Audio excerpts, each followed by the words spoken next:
My name is SnoWhyte, and you're watching my channel.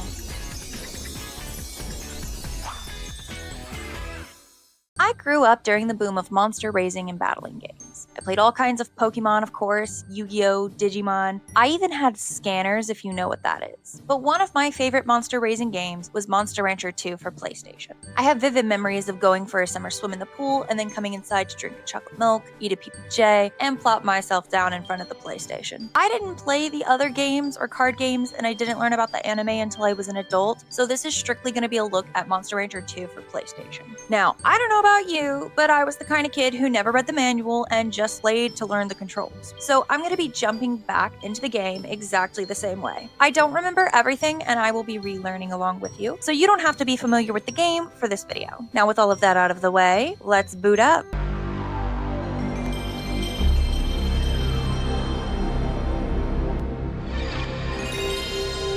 Monster Rancher 2 is a life simulation role-playing video game. It was developed and published by Tecmo on February 25th, 1999, on PlayStation. The game had decent reviews and was seen as a good game, just not as good as the original. The gimmick of the game was the ability to use CDs to generate monsters, which we will go over more later in the video.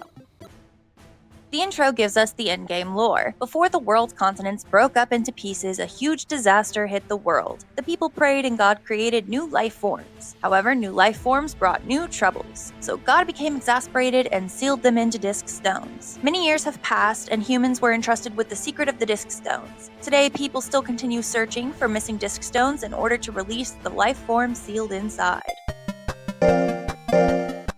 You start off as a brand new trainer and take the trainer test. Fun!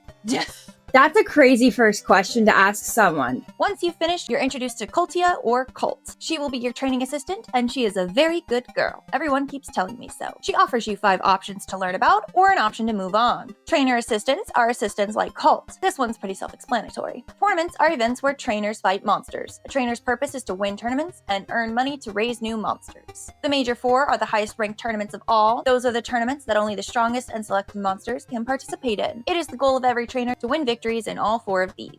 A disc stone or CD is a round stone in which a monster has been sealed. You don't know what kind of monster has been sealed into the disc stone until you check it out at the shrine. You're encouraged to try as many stones as possible. The ranch is where a monster is raised. You and Colt will live there together, and this is where the monster stable is located. Hence the name of the game. And no more. In town, you have 5 options. Market is a place you can get free monsters. You're greeted by Wyola, who tells you the options are Mochi, Zum, and a seasonal monster. You can also sell your monsters to them with the strength determining price. Shrine is where you start if you have a disc to release a monster. You're greeted by the priestess, Shaya, who gives you 2 options. Insert a CD, disc stone, or use backup data. Slate. You insert your disc, press X, and voila, you're the owner of a new monster. You're given stats and asked if you want to take it back to the ranch. And of course, you give it a name.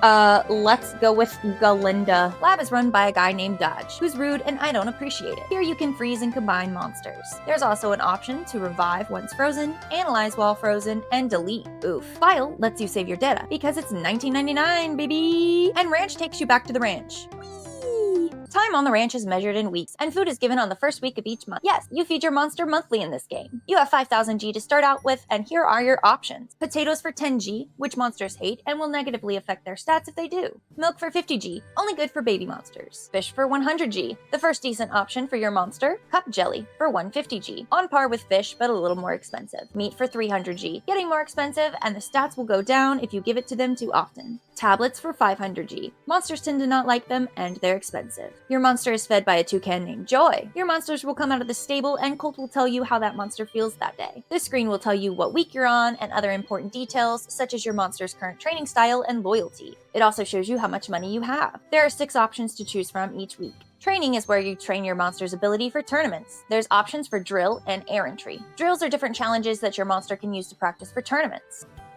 Ah, his third eye. Is that why it asked if I believe in aliens? Errantry basically is a boarding school where you send your monster off without contact for a month and pay 2,000 G for. Sometimes the mail will come with a letter reducing the price to 1,000 G.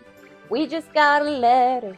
We just got a letter. It's also run by a snooty guide for some reason. You can pick from 5 locations, and if your monster wins against their wild monster opponent, they can earn prize money. Both drills and errantry are meant to help increase your stats. Stats are life, power, intelligence, skill, speed, and defense. If your monster fails at either, oh my god, he died! You are asked if you would like to scold it, which can affect your loyalty. The reason that's a big deal is because the lower your monster's loyalty score, the higher the likelihood of them committing foolery during a tournament, which we will cover later. Rest is an option you can give if the monster is tired. Battle gives you information on upcoming tournaments, when they're being held, what level your monster has to be at to compete, how many monsters are entering, and how much it costs. Should you choose to enter battle, you can choose to give your monster advice during the game or let them go on autopilot. Each monster has their own special attack and capacity for 4 moves. There is also a guts level to indicate if you can perform an attack. You have to wait for the square to get over the action that you want to do. And they don't have to do it. That's what foolery is. Foolery is when they decide tomfoolery. You're shown each monster's status compared to yours before each battle. If your monster is KO'd, they can be injured and hospitalized, so it is recommended to withdraw if things are looking bad. Oh, it's injured. Galinda has to go to the hospital. Oh my god. She's still in the hospital. You guys, did I kill my monster? Okay, we're out of the hospital. In each round, when time is up, the winner is the one with the most life points. The winner of each round plays the winner of the next round until an overall winner is declared. I remember the big blob guy. I did not like him as a kid because he looked like vomit. Back at the ranch, Item will let you check your inventory and shop. The shop is run by Auntie, who likes colds, but you, not so much. She's a very good girl. They keep calling her a good girl. You can buy and sell items, mostly food, but there are also tablets that can increase your stats. File lets you save your progress because once again, it's 1999, baby! And town takes you back to the town. Whee! So how does one win Monster Rancher 2? Once one of your monsters has beaten the 4 highest ranked battles in the game, you've technically won. But the fun doesn't stop there. Once you've won, a special match for champion monsters is unlocked, and you can always keep raising and battling monsters. Speaking of monsters, now that we've gone over the basics of the game, let's finish up with the monsters. As we went over earlier, the monsters come from disc stones or CDs. There are 408 monsters and 38 species. Each monster is a combination of a species and a subtype. Some monsters are only unlockable through specific CDs, and others were available after in-game events. For simplicity's sake, I'm going to do the Pokemon Rap, Monster Rancher 2 version. Pixies, Gallus, Hangars, Arrowheads, Beaklins, Rackies, Centaurs, Phoenixes, Gaboos, Jokers, Gels, Zums, Durahans, Plants, Monos, Golems, Ghosts, Tigers, Hoppers, Suezos, Zillas, Bajarls, Jills, Katos, Duckins, Undines, Apes, Nagas, Mochis, Pears, Color, Pandaras, Mews, Mittens, Worms, Mox, Metainers, Dragons, Foxes. And that's Monster Rancher 2. Let me know in the comments below if you ever played the game, or if this is your first introduction to the franchise. Liking and subscribing would also be appreciated if you feel so inclined. I have links to my Twitch, Discord, and TikTok down below as well if you would like to keep up with my shenanigans. Thank you so much if you made it this far, and as always, my friends, stay positive, stay safe, and stay tuned.